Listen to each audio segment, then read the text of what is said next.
Օրերս փաստացի ապացույցներ հրապարակվեցին, որ Հայաստանի Հանրապետական կուսակցությունն օգտագործելով վարչական լծակները համատարած կերպով ստիպում է հանրակրթական դպրոցների եւ մանկապարտեզների տնօրեններին մարդկանց ցուցակագրել ու իշխող կուսակցության համար ձայներ ապահովել։ Դրանով սակայն ՀՀԿ-ն չի սահմանափակվում։ Կեղծիքների է դիմում նաեւ սոցիալական ցանցերում։ Ֆեյքերից, փողով ստատուսներ գրողներից, կեղծ ընդդիմադիրներից բացի նաեւ լայք դնողների խմբեր է պահում, որոնց հանրակրթական դպրոցների եւ մանկապարտեզների տնօրենների նման ստիպում են լայքել այս կամ այն ՀՀԿ-ականի գրառումը, ընդհանուր ֆոն ստեղծելով, թե իշխող կուսակցության նատողներն իրականում այդքան էլ շատ չեն։ Ընդ որում, լայք դնող այդ խմբերը բուհերի ու խորհուրդների շրջանակներում են կազմակերպվում։ Ուսանողներին Facebook-յան փակ խմբերում են ընդգրկում եւ ինստրուկտաժ անում։ 7 օրին հաջողվել է ՀՀԿ-ի վրա աշխատող մանկավարժական ինստիտուտի փակ խմբից մի գրառում արձանագրել։ Այն խմբագրությանն են ուղարկել այդ փակ խմբում զորով ընդգրկված ուսանողները։ Լալա Սահակյան անունով օգտատեր այդ խմբի մասնակիցներին հրահանգում է մտնել եւ լայքեր դնել ՀՀԿ-ական Կարեն Ավագյանի գրառումների տակ։ Երեխեք, մտնում եք բոլորդ անխտիր Կարեն Ավագյանի էջ ու վերջին երկու գրառումները լայքում եք ու չասեք, որ մենք դրա հետ կապ չունենք։ Ասվում է, պիտի արվի,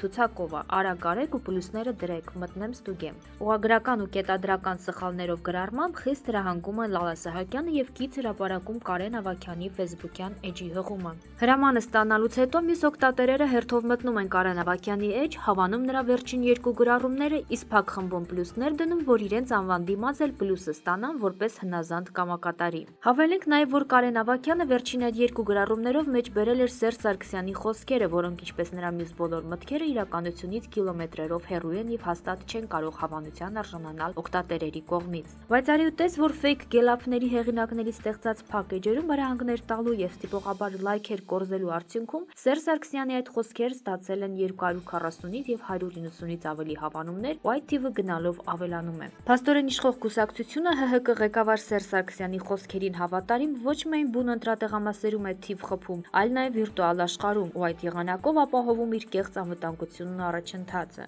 7 օրը հետգրության մեջ նշում է. վերոնշյալ գրառումից ժամեր անց նույն Լալա Սահակյանն էլ ավելի խիստ տոնով ու կրկին ուղագրական եւ կետադրական սխալներով հերթական գրառումն է կատարել նշելով. երեխեք, նորից եմ ասում, մտնում եք Կարեն Ավագյանի էջ ու վերջին արդեն 3 գրառումները լայքում եք։ Ով արել է, էլ պլյուս մի դրեք, ձեր ցուցակն արդեն սարքել եմ, մնացած 22 հոգուն եմ սպասում։ Արագ անում եք ու պլյուս եք դնում։